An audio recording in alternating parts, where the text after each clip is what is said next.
Welcome to the Windows Computer and Technology channel, and good news for everybody. In a decision today, the FCC has voted 3-2 to reinstate net neutrality. So what's it all about? It is something that was instated in the Obama time.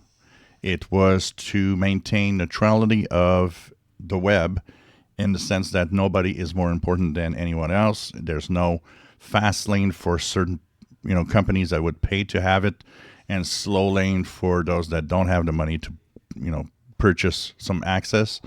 A lot of people thought it was a good idea because they were scared that ISPs, the internet service providers, would actually choose who to support more than others, and that would make kind of classes of websites and internet access.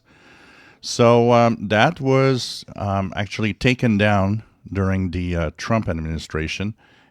A lot of people were complaining that it was not a good idea, that some big companies like Amazon and Google and so on could take advantage because they have the money, while other smaller websites would not have that mean and would be pretty much invisible everywhere.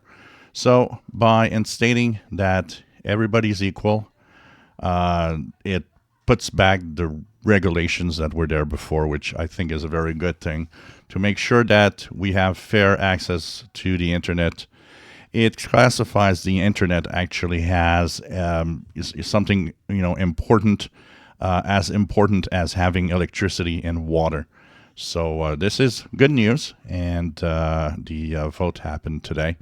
We're back on track with net neutrality, so everybody will be fine. A lot of big companies like Google did want net neutrality to come back. Those that were opposing mostly were big tech firms that offer internet access, like Comcast. So it seems that everybody's happy. But I think for the internet user, it's something we should all be happy about. If you enjoy my videos, please subscribe, give us a thumbs up. Thank you for watching.